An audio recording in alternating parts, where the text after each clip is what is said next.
Hello दोस्तों, welcome to BPSC platform. हम इस वीडियो में बात करने वाले हैं बौद्ध धर्म के बारे में, बुद्धिज्म के बारे में।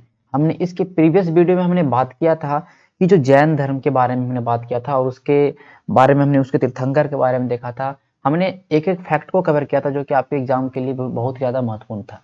तो इसमें भी हम फैक्ट को कवर करेंगे बौद्ध धर्म के बारे में, कैसे महात्मा बुद्ध उनका नाम हुआ, सिद्धार्थ से महात्मा बुद्ध तक के सफर को, चीज़ों को देखेंगे हम, सारे फैक्ट को कवर करेंगे। ओके, मतलब आपके एग्जाम के लिए ये बहुत ही महत्वपूर्ण वीडियो है। ये जो मैंने जैन धर्म का पहला वीडियो और ये बौद्ध धर्म का, और मैंने बोला था कि एक जो वीडियो आएगा उसमें दोनों धर्म को मिला के हम कंबाइन उनकी फिलोसफी को पढ़ेंगे, उनकी मान्यताओं को पढ़ेंगे, उनके पतन का कारण को पढ़ेंगे। तो वो 35 या 40 मिनट का वीडियो होगा, उसमें दोनों चीज़ों को कवर करेंगे, तो भी आपके एग्जाम के लिए महत्वपूर्ण है। लेकिन ये दोनों वीडियो जो फर्स्ट है, ये दोनों बहुत ही ज़्यादा महत्वपूर्ण है क्योंकि ये फैक्ट है एक्चुअली। ठीक है, आपके वनडे एग्जाम के लिए हम बुद्धिज्म को कवर करने वाले इस वीडियो में। आइए स्टार्ट करते हैं। तो हम किस तरह से पढ़ेंगे, मैं मेरा तरीका ये पढ़ाने का, आपने देखा था मैं जब जैन धर्म बताया तो इस तरह से बताया था। हम इसमें क्या क्या पढ़ेंगे, सिद्धार्थ से महात्मा बुद्ध कैसे बनते हैं। ओके, हम इसमें केवल यही बात करने वाले हैं। जो अगला वीडियो आएगा बौद्ध धर्म, जैन धर्म और बौद्ध का, उसमें हम बौद्ध संगीति के बारे में चर्चा करेंगे, बौद्ध साहित्य का बारे में चर्चा करेंगे, उसी तरह जैन संगीति, जैन साहित्य। ठीक है, जय और बौद्ध संघ की स्थापना बात करेंगे, और साथ में विभाजन और पतन। मतलब छोटा छोटा टॉपिक है, ज्यादा इसमें सवाल नहीं आते हैं, बट हम सारे चीजों को चर्चा हम करेंगे क्योंकि कंप्लीट जीएस हमको बताना है इसमें, हिस्ट्री और पॉलिटिक्स को। ओके, तो आइए स्टार्ट करते हैं कि सिद्धार्थ से महात्मा बुद्ध कैसे बने, उनका जो बचपन का नाम सिद्धार्थ था वो आखिरकार महात्मा बुद्ध कैसे कहलाएं, सारी चीजों को हम देखेंगे। ओके, तो पहले इनके थोड़ा सा अर्ली लाइफ के बारे में जानेंगे, उनके जीवन के बारे में जानेंगे। तो महात्मा बुद्ध के अगर हम जन्म की बात करेंगे तो 563 बीसी में, जिसे मैंने बताया था कि जो महावीर है उनका जन्म दो डेट आता है, एक आता डेट 540 बीसी, एक 599 बीसी। लेकिन इनका जन्म मैंने बताया था कि 23 साल छोटे थे उनसे। ठीक है, तो इनका जन्म होता है 563 बीसी। ठीक है, 23 साल बड़े, सॉरी 23 साल। तो 563 बीसी, ये ध्यान रखिएगा, ईसा पूर्व में इनका जन्म होता है। कहाँ जन्म होता है, ये भी बहुत महत्वपूर्ण चीज है। इनका जन्म होता है लुम्बिनी, लुम्बिनी जो कि नेपाल में है, लुम्बिनी जो कि नेपाल में है, और कपिल वस्तु में। कहाँ, कपिल वस्तु में। ठीक है, वर्तमान में इसी का, कपिल वस्तु का बोलते हैं रूमन देई, रूमन देई। क्लियर। हाँ, तो ये चीज आपको ध्यान में रखना है कि भगवान महात्मा बुद्ध का जन्म लुम्बिनी कपिलवस्तु रुमनदेई में हुआ, जन्म 563 बीसी में, कंप्लीट नेपाल में हुआ, ये ध्यान रखिएगा।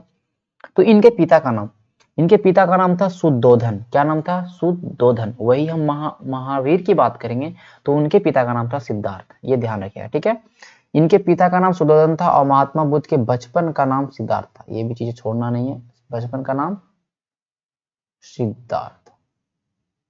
ओके, तो पिता का नाम शुद्धोधन था जो कि शाक्य वंश के राजा थे, शाक्य कैलन था वहां पे, वहां के शाक्यों के राजा कपिलवस्तु में कौन थे, शुद्धोधन। ये ध्यान रखिएगा, शुद्धोधन।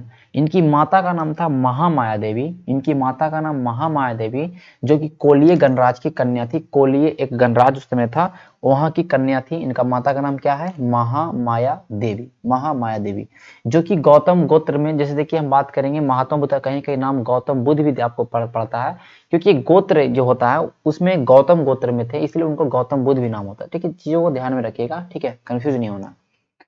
तो क्या होता है कि थोड़ा सा जान लेते हैं। सिद्धार्थ, उसकी उनकी उनका शादी होता है 16 वर्ष की अवस्था में। कितना वर्ष की अवस्था में बात करेंगे तो मात्र 16 वर्ष की अवस्था में इनका शादी होता है। उनकी पत्नी का नाम उनका है, माता बुद्ध की पत्नी का नाम यशोधरा। क्या है, यशोधरा। उनसे एक पुत्र भी पैदा होता है, उन पुत्र का नाम है राहुल। तो ये ध्यान रखिए, सारे फैक्ट है, पिता का नाम, माता का नाम, पत्नी का नाम, बेटा का नाम। क्लियर, इनके फैमिली को हमने देख लिया। तो देखिए क्या होता है कि इनके बारे में बोला जाता है कि एक कौंडिय नाम का ब्राह्मण, ठीक है, कौंडिय नाम का ब्राह्मण था। तो ये इनके बारे में बोलते हैं, इनके माता पिता को बोलते हैं, जब भगवान महात्मा बुद्ध छोटे होते हैं तब बोलते हैं सिद्धार्थ के बारे में कि ये आगे चल के एक बहुत ही बड़ा सन्यासी बनेगा, अदरवाइज ये बहुत बड़ा योद्धा बनेगा। अब देखो, सन्यासी की अगर बात करेंगे तो इस सन्यासी की बात को सुन के कहीं ना कहीं कोई घर वाला तो परेशान होगा, क्योंकि खुद ये राजा थे। अब इनके राजपाट को संभालना तो बेटा ही संभालेगा, क्योंकि उसमें उत्तराधिकारी का नियम था, सबको पता है। तो इनको लगा कि भाई अगर साधु बन गया, कोई संत बन गया तो बहुत दिक्कत है, बहुत दिक्कत है, साधु योद्धा बनना था, ठीक है, बहुत दिक्कत हो जाएगा। तो इनको ऐसा कि इस तरह से सुविधाएं प्रदान किया गया सिद्धार्थ को, इतने तरह से घर से बाहर नहीं जाना, सब कुछ अवेलेबल है इनके महल के अंदर, चारदीवारी के अंदर हर चीज अवेलेबल था, हर एक चीज सुख सुविधाएं कि कहीं नहीं इसको इसके दिमाग में उत्पन्न ना हो कि हम सन्यासी बन जाए। ठीक है, ये चीजें उत्पन्न ना होने देना, लेकिन जो होना होता तो होगा ही, क्योंकि इनका मन ही था, इनका जब लिखा हुआ ही था कि ये साधु बहुत बड़ा बनेंगे और इनका उसमें मन में नहीं लगता था, तो यही था, इसलिए इनका शादी 16 वर्ष की अवस्था में करवा दिया गया था यशोधरा नाम की कन्या से। अगर हम बात करेंगे, ये भी कौंडिन्य थी, लेकिन इनका एक और बहुत सारा नाम मिलता था, हम सारा नाम को देख लेंगे क्योंकि कभी सवाल छूटे ना। क्या नाम था? बिंबा, कहीं कहीं गोपा, क्या भद्र कछन्ना, भद्र कच्छना।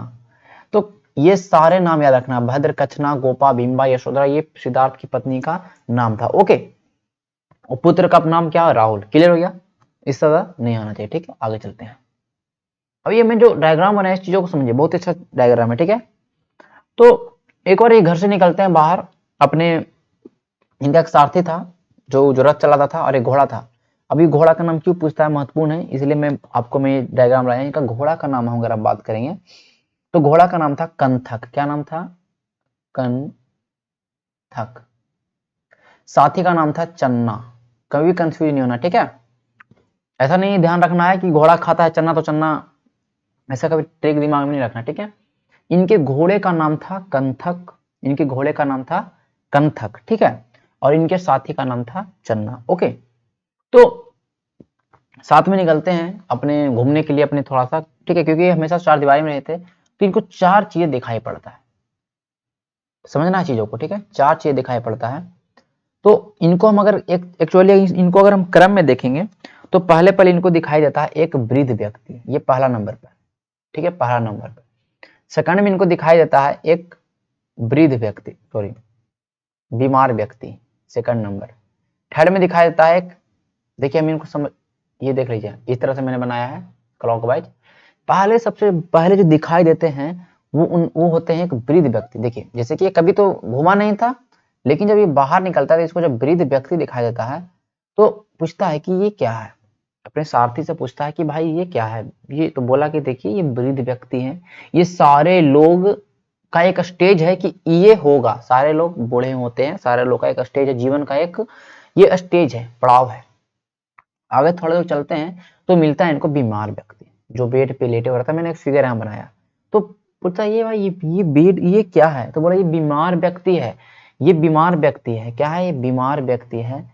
और कभी न लोग हमेशा, मतलब लोग सब लोग कभी न कभी बीमार होते रहते हैं, ये एक ऐसा शरीर का स्थिति होता है बीमार व्यक्ति। आगे चलता है तो देखो बोलता है भाई एक मृत व्यक्ति। ठीक है, एक उनको मृत व्यक्ति मतलब कहने का मतलब अर्थी आते रहता है, तो बोलता अर्थी दिखाई देता है। तो ये क्या बोला कि देखिए ये आदमी मृत हो गया है, इस पूरे जीवन के सारे मोक्ष, मतलब कहने का तो ये पूरे जीवन से अपना फ्री हो चुका है, इसने अपनी मोक्ष की प्राप्ति जो भी चीजें हो ये कर चुका है, ये अपने जीवन से मुक्त हो चुका है, ये मृत हो चुका है और सब लोगों को आखिरकार मरना है। फोर्थ में जब जाते हैं तो इनको पता चलता है वो एक सन्यासी। बोले ये क्या है, ये कौन सी चीज है? बोला भाई ये है सन्यासी। ये क्या है? सन्यासी है। ये जीवन के सारे मोह माया बंधन से मुक्त रहता है, ये ध्यान मग्न रहता है, ये ज्ञान की खोज में रहता है। मतलब कहने का मतलब सन्यासी को डिफाइन किया कि इसको कोई भी चीजों का टेंशन नहीं, ऐशो आराम ये सब नहीं रखता है, ये बस ध्यान मग्न है, सारे मोह माया बंधन को मुक्त कर दिया। ये चीजें मतलब ये हुआ कि सन्यासी से प्रभावित हो गए, सन्यासी से इतना ज्यादा प्रभावित हो गए कि इनका मन हुआ कि भाई हम सन्यासी बनेंगे, सन्यासी बनना है इनको। ठीक है, वही होता है। तो ये चार चीजें क्रम से पूछता है, वृद्ध, बीमार, मृत, सन्यासी। कैसे याद रखेंगे कि कोई आदमी बूढ़ा होगा तो ज्यादा बीमार होता है, बीमार होता है तो फिर मर जाता है, सन्यासी। ये चीजें ध्यान रखना। ठीक है, सन्यासी से लास्ट में ये क्रम से पूछ देता है, तो वो कंफ्यूजन नहीं होना है।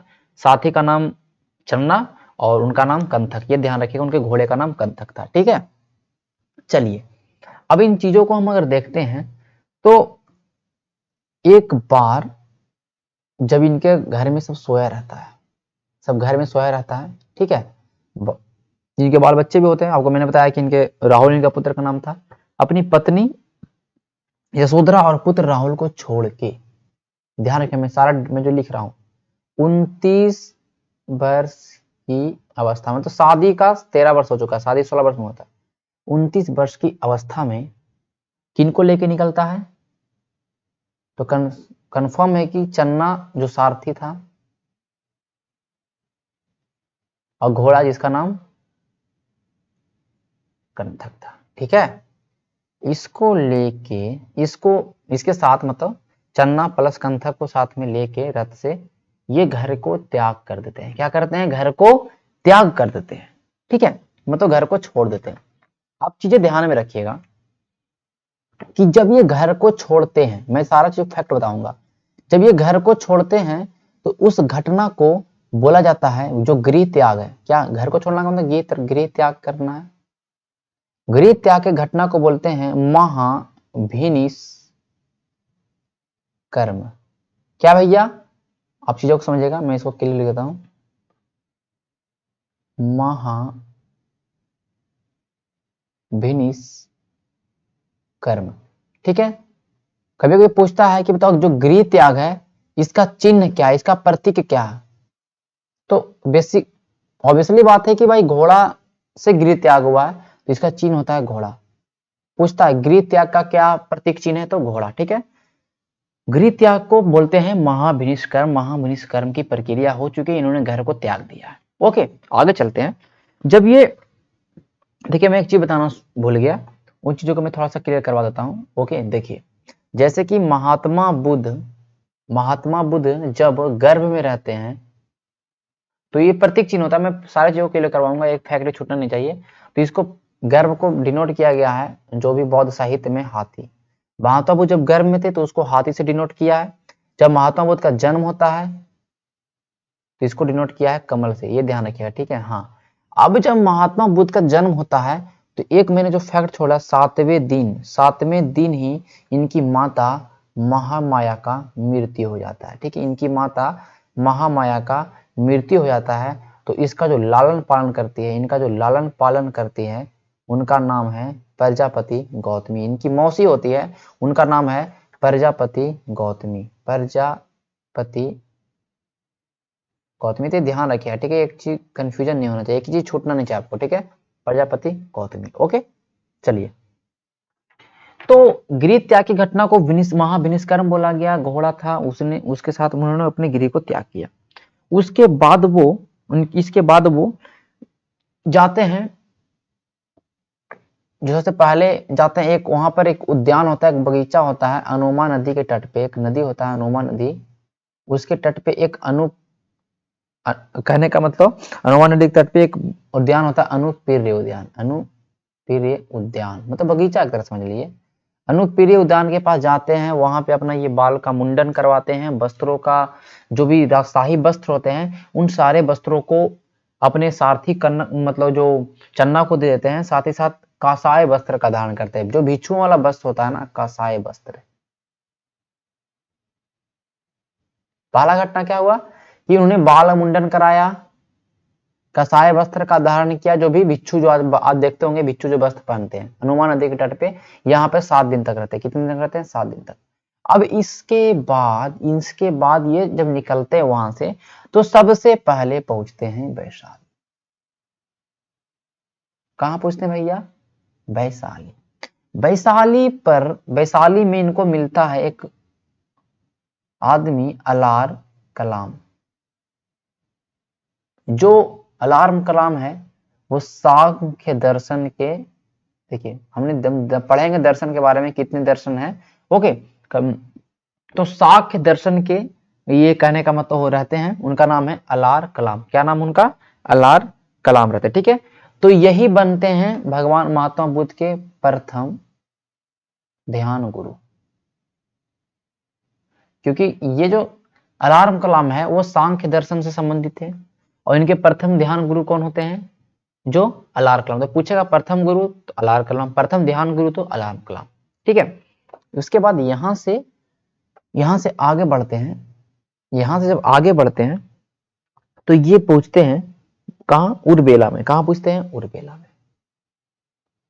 उर्बेला, जिसका अगर हम बात करेंगे प्राचीन नाम है, आज का नाम बोध गया। आज का नाम क्या है? बोध गया। तो उर्वेला गांव में ये पहुंचते हैं और वहां पर ये जो कौंडिय ब्राह्मण है, ये कौंडिय जो ब्राह्मण जो बोला था कि भैया ये बनेगा बहुत बड़ा सन्यासी, कौंडिय ब्राह्मण प्लस चार अन्य साधु, क्योंकि साधु मतलब संत रहते हैं वही सन्यासी, चार और सन्यासी के साथ ये जो संतों का जीवन इनको मतलब सन्यासी जीवन जो उनको करना था, ग्रहण करना था, इसके साथ ये स्टार्ट करते हैं, ध्यान मग्न होते हैं, मतलब स्टार्ट करते हैं यहां से सन्यासी जीवन जीना। ठीक है, किनके साथ? कौंडिय प्लस में चार और जो होते हैं उनके साथ। ठीक है, लेकिन भाई क्या होता है कि एक घटना होती है यहां पर, मतलब बहुत भूखे प्यासे होते हैं, लेकिन एक सुजाता नाम की कन्या होती है, एक लड़की होती है सुजाता नाम की लड़की होती है, जो कहीं ना कहीं उर्वेला में एक सैनिक होते, उनकी पुत्री होती है, सुजाता नाम होती है। ठीक है, उसका नाम क्या? सुजाता ने इनको खीर ऑफर किया, तो खीर दिया खाने के लिए, सन्यासी खीर दिया। अब इसको एक्सेप्ट कर लेते हैं, क्या कर लेते हैं? एक्सेप्ट कर लेते हैं। अब ये एक्सेप्ट कर लेते हैं, खीर खा लेते हैं। बस ये जो चार साधु होते हैं और प्लस में कौंडिय, पांचों साधु है ना, इनको अच्छा नहीं लगता, बोलते कि जब ये सन्यासी जीवन जीना था तो इसने फिर ये खाना को क्यों एक्सेप्ट किया, इन चीजों को, ये भूखे क्यों नहीं रहा, मतलब कहने का मतलब विवाद उत्पन्न होता है और ये चारों जो साधु होते हैं वो छोड़ के चले जाते हैं और ये उर्वेला में ही हो रह जाते हैं महात्मा बुद्ध को थोड़ा सही नहीं लगता, फिर वो ध्यान मग्न होते हैं और एटलीस्ट 29 वर्ष की अवस्था में उन्होंने घर छोड़ा था और लगभग 6 या 7 साल की तपस्या करने के बाद ये 35 ईयर की एज में, ध्यान रखिएगा उर्वेला के, अभी उर्वेला में ही है, ठीक है, उर्वेला में ही है, चीजों को ध्यान रखिएगा। कितने साल में भाई? मैं इसको लिखता हूं 35 वर्ष की अवस्था में ज्ञान प्राप्ति है। अब चीजों को समझिएगा, ज्ञान प्राप्ति हुआ, ठीक। 35 वर्ष की अवस्था में इन्हें ज्ञान की प्राप्ति हुआ। जिस चीज की खोज में निकले गए, जिन प्रश्नों का इनको जवाब चाहिए था, वो इनके दिमाग में वो सारे प्रश्न का जवाब होता है, तो इन्हें ज्ञान की प्राप्ति होती है। और इस घटना को बोलते हैं, देखो, क्योंकि सारे घटनाओं को, घर त्यागा तो महाविनिष्कर्म, तो भैया इस घटना को बोला जाता है संबोधि। क्या बोलाता है? संबोधि। ज्ञान प्राप्त होने की घटना को बोलते हैं संबोधि और इसका प्रतीक है पीपल का पेड़। अब पीपल का पेड़ क्यों प्रतीक है?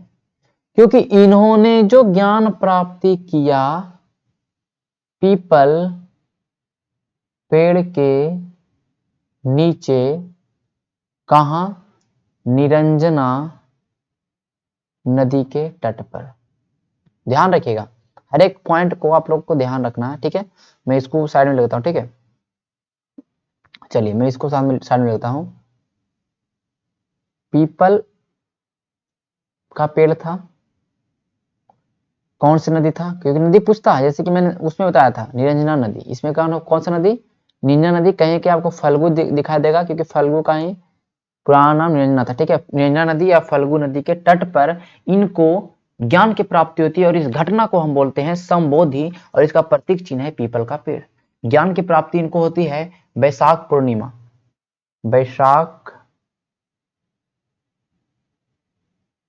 पूर्णिमा के 10वें दिन। ये सब चीजों को ध्यान रखना, वैशाख पूर्णिमा के 10वें दिन को ज्ञान की प्राप्ति होती है।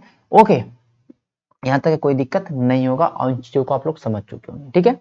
मैं आगे स्लाइड में चलूंगा, मैं यहाँ पे बताना चाहूंगा, जब इनको ज्ञान की प्राप्ति होते हैं, जब ज्ञान की प्राप्ति होता है तो ये सबसे पहले जाते हैं भैया गांव में, उर्वेला में, क्योंकि है भी तो बोधगया में, उर्वेला में, लेकिन उर्वेला में ही ये जाते हैं उन पांचों साधुओं को ढूंढने, पांचों ब्राह्मणों को ढूंढने जाते हैं, क्योंकि हमें देखो ज्ञान की प्राप्ति हो गया, अब तुमको हम ज्ञान देंगे, ठीक है।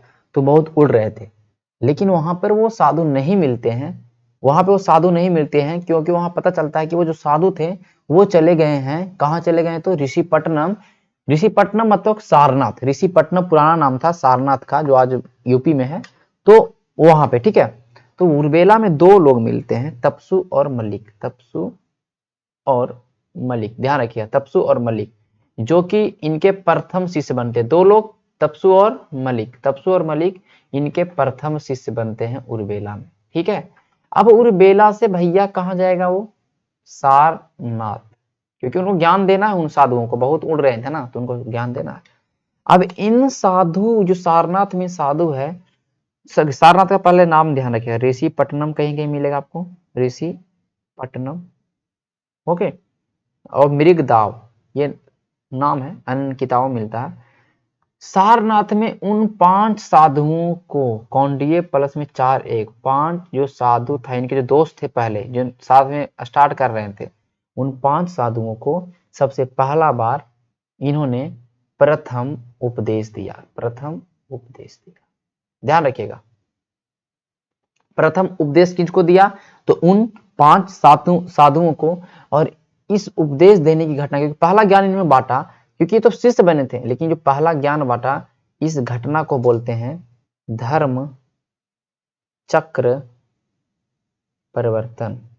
धर्म चक्र परिवर्तन बोलते हैं पहला घटना, मतलब ये देने की, मतलब ज्ञान देने की, मतलब प्रथम उपदेश देने की प्रक्रिया को बोलते हैं धर्म चक्र परिवर्तन। और इसका प्रतीक चिन्ह होता है चक्र। क्या होता है? चक्र। सब ध्यान रखिएगा।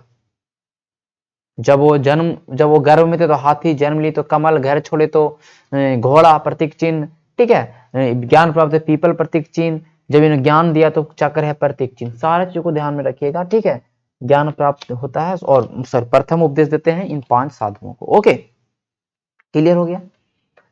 अब देखो, अब हम बात करेंगे कि उसके बाद और भी कुछ अगर फैक्ट की हम बात करेंगे, और भी कुछ फैक्ट की बात करें, तो प्रथम उपदेश कहाँ दिए? मैं यहाँ लिखता हूँ सारनाथ में, यहाँ तो लिखा हुआ है। ठीक है, प्रथम उपदेश सारनाथ में। हाँ, अब और हम फैक्ट की बात करेंगे तो 2 और नाम आपको मिलेगा, उपाली एवं आनंद। ये 2 लोग होते हैं, उपाली व आनंद। इनके प्रमुख और प्रधान शिष्य पूछता है कि उपाली आनंद किनके शिष्य थे? तो बौद्ध धर्म में महात्मा बुद्ध के शिष्य थे। ये चीजों को नाम को बस याद रखना, उपाली और आनंद। जो आगे जाके हम बात करेंगे ना, तो सारनाथ में बौद्ध संघ की स्थापना होती है, बौद्ध संघ एक बनता है। उन चीजों के बारे में हम आगे वीडियो बनाएंगे तो उसमें बताएंगे आप चीजों को। ठीक है, तो उसके बाद अगर हम बात करें, उन्हें ज्ञान प्राप्ति हो गया, सब चीजें हो गया। अब इनके हम बात करेंगे मृत्यु का, मृत्यु का। तो पहला बात, इनकी जो मृत्यु होती है, इन चीजों को समझेंगे। इनकी मृत्यु होती है 80 ईयर में। जैसे कि भगवान महावीर का मृत्यु कितना होता है? 72 में, इनका 80 ईयर। अब मुझे बताया 563 में जन्मे थे, तो इनका मृत्यु कब होगा? 483 BC में। कहाँ होता है? कुशीनगर में। कुशीनगर कहाँ है? देवरिया में। देवरिया कहाँ है? यूपी में। ठीक है, कुशीनगर में, देवरिया में, यूपी में होता है। ठीक है, ऐसा बोला जाता है कि यहाँ पर कहीं, मतलब किसी घर में रहते हैं, वो मतलब जहर देते हैं, तो इसके कारण इनकी मृत्यु हो जाती है। ठीक है, ये चीजें हैं, तो ये ध्यान रखिएगा। कुशीनगर, देवरिया, उत्तर प्रदेश में इनकी मृत्यु होती है। और इस घटना को बोला गया महापरिनिर्वाण।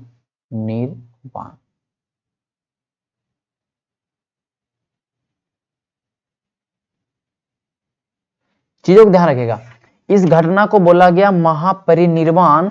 और इसका जो प्रतीक चिन्ह हुआ स्तूप, क्योंकि देखिए कोई भी क्या हो गया? स्तूप।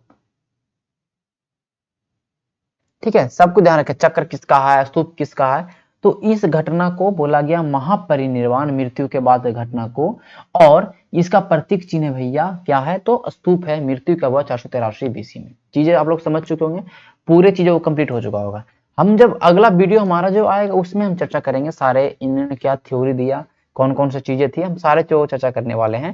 हाँ, तो हम एक और थोड़ा सा रिविजन कर लेंगे। बचपन का नाम सिद्धार्थ, माता पिता का नाम सुदोधन, महामाया देवी। हम बात करेंगे कि इनके जन्म के 7वें दिन बाद, इनके जन्म के हम बात करेंगे कब? तो 7वें दिन बाद इनकी मृत्यु, मम्मी की मृत्यु होती है, इनके माँ का। तो इनका जो लालन पालन करता है वो प्रजापति गौतमी करती है। ठीक है, और इन्हें कौंडिन्य नामक साधु ने बोला था कि ये बहुत बड़ा ही संत बनेगा, ये साधु बनेगा। ठीक है, तो इसको 16 वर्ष की अवस्था में इनका शादी होता है यशोधरा से। और जिनका बहुत सारा नाम मैंने बताया, बिंपा, गोपा, भद्दकच्छना बोला मैंने। ठीक है, इनके पुत्र होते हैं राहुल, 16 वर्ष। ठीक है, पुत्र उनका जन्म होता है, इनका राहुल होता है। ठीक है, फिर ये इनका जो सारथी, उनका नाम चन्ना। और इनका जो घोड़ा उनका नाम है कंथक। ये जब कभी निकलते हैं घूमने के लिए तो पहले वृद्ध व्यक्ति, बीमार व्यक्ति, मृत व्यक्ति, सन्यासी से होते हैं प्रभावित, बनने का मन करता है सन्यासी। 29 वर्ष की अवस्था में दोनों के साथ में घर छोड़ते हैं। जो मैंने बताया गृह त्याग, महाभिनिष्कर्म, चिन्ह हो गया घोड़ा। अनुमान नदी तट पे वहां पे रुकते हैं, 7 दिन तक रुकते हैं। कांस्य वस्त्र धारण करते हैं, बौद्ध भिक्षु वाला वस्त्र, बाल मुंडन करवाते हैं और निकल देते हैं वैशाली। वैशाली में मिलते हैं इनको अलार्म कलांग, जो कि सांख्य दर्शन के गुरु थे। तो इनका प्रथम ध्यान गुरु बनते हैं और प्रथम गुरु के नाम पूछेगा भी तो यही हो जाए हमारा अलार कलाम। फिर वहां से निकलते हैं उर्बेला। उर्बेला में मिलता है कौंडिन्य प्लस 4 और ब्राह्मण, 5 ब्राह्मण साथ में करते हैं तपस्या स्टार्ट। लेकिन सुजाता नाम की स्त्री के साथ के हाथों से खीर खाने के लिए खा लेते हैं तो साधु नाराज होते हैं, छोड़ के चले जाते हैं। फिर भी इन्होंने तपस्या कंटिन्यू रखते हैं और लगभग 29 वर्ष की अवस्था में निकले थे। 6 वर्ष के बाद 35 वर्ष की अवस्था में इन्हें पीपल पेड़ के नीचे वैशाख पूर्णिमा के 10वें दिन नैना नदी के तट पर इनको ज्ञान की प्राप्ति होती है और ज्ञान प्राप्ति की इस घटना को बोलते हैं संबोधि। और ज्ञान प्राप्त होने के बाद ही कहलाते हैं महात्मा बोधि। चीजों को आप लोग ध्यान में रखिएगा, ठीक है। आगे चलते हैं। तो उसके बाद उर्बेला पूछते हैं पहले, तो वहां पे तपसु मल्लिक मिलते हैं जो कि प्रथम शिष्य बनते हैं। वहां पे ब्राह्मण नहीं मिल पाते क्योंकि चल गए थे सारनाथ ऋषिपट्टनम मृगदाव में। तो सारनाथ में 5 साधुओं को उपदेश देते हैं। उपदेश देने की घटना को कहलाता है धर्मचक्र परिवर्तन, प्रतीक चिन्ह चक्र। फिर वहां पर और भी इनके फैक्ट को देखेंगे तो उपाली और आनंद प्रधान शिष्य बनते हैं। इनकी जो मृत्यु की बात करेंगे तो 80 साल में 483 बीसी में कुशीनगर द्वारिया में इस घटना को बोलते हैं महापरिनिर्वाण, प्रतीक और स्तूप। सारी चीजों को हमने देख लिया। अब जो हमारा नेक्स्ट वीडियो आएगा तो जैन धर्म और बौद्ध धर्म की शिक्षाएं, मान्यताएं और उनके पतन के बारे में आएगा, जो कि बहुत ही आपके लिए महत्वपूर्ण होगा। साथ में संगीतीय, क्योंकि संगीतीय सवाल आता है कि प्रथम संगीति द्वितीय संगीति कब हुआ, तो इन चीजों को हम लोग थोड़ा सा देखेंगे, ठीक है। तो इस तरह से वीडियो को समाप्त करते हैं। तो आपको अगर अच्छा लगता हो वीडियो तो कमेंट जरूर किया करिए कि क्या मतलब चीज़ें, ठीक है। तो इस चीज़ों को कमेंट में किया करिए और साथ में शेयर भी किया करिए। और वीडियो ज़्यादा जितना ज़्यादा हो सके आप लोग देखिए सारी चीज़ों को, तो आपको बहुत ही ज़्यादा जीएस में वनडे एग्जाम के लिए बहुत ही महत्वपूर्ण है आपका।